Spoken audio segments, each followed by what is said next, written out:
হ্যাঁ, আজকে আমি যেটা तानसेन ওপরে করালাম तो সেইগুলো তোদের যেটা দিয়েছে स्वरचित कहानी, तो स्वरचित कहानी ये पैसेज जो दिया हुआ है आंसी, इसी के ऊपर भी तुम लिख सकते हो। हाँ, তো আর যদি কোনো অপশন তো তোদের বলেনি, যদি অপশন দিয়ে দেয় তাহলে সেই টপিকের ওপর লিখতে হবে, বাকি এটা নিজের মতো করে নিবি। কারণ আমি তো বুঝিয়ে দিয়েছি গল্পটা হচ্ছে तानसेन ছিল মানে अकबर के नाम इतिहास में प्रसिद्ध है, ये हम सभी जानते हैं।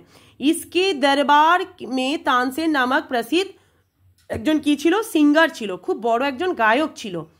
তো ও কি বলেছিল যে আমার মতো যদি কোনো, একটা শর্ত রেখেছিল যে আমার মতো যদি কোনো এখানে গায়ক মানে বাড়াবাড়ি না কর পায়, মানে ওর মতো যেন কেউ গায়ক না হয়, যদি হয় তাহলে তাকে কি দিতে হবে, মৃত্যুদণ্ড কা ভাগী হোনা পড়েগা। ঠিক আছে, তো এটাকে নিজের ভাষায় একদম সুন্দর করে কাহিনী মানে লিখতে পারবি তোরা, स्वरचित कहानी যেটা তোদের এক্সামের জন্য বলেছে।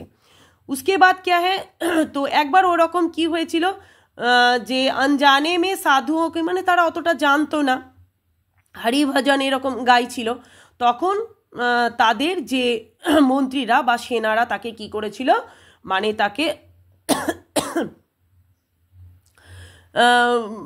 ইয়ে করেছে, সিপাহীরা কি করেছিল, ওকে ক্যাদ করে নিয়েছিল, দিয়ে তখন তাদেরকে কি করেছিল যে মৃত্যুদণ্ড দিয়েছিল।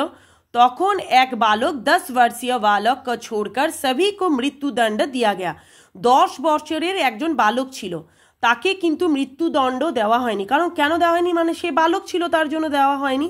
তখন সে এত ভালো গাইতো, মানে তার থেকেও ভালো গাইতো, সেই জন্য তখন তার অহংকারটা কি হয়েছিল, চূর্ণ হয়ে গেছিল। তখন সে ভেবেছিল আমার থেকেও ভালো সিঙ্গার হতে পারে। তো এই কোশ্চেনগুলো সবাই আজকে ভালো করেছিস, তার মধ্যে ঈশান আজকে সব থেকে ভালো করেছে। কোশ্চেনের অ্যান্সারগুলো বলছি।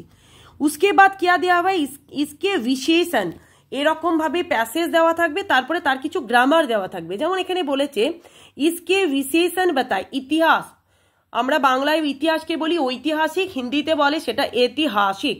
और सुर सुरीला, सुरीला হবে राय बड़ी ई।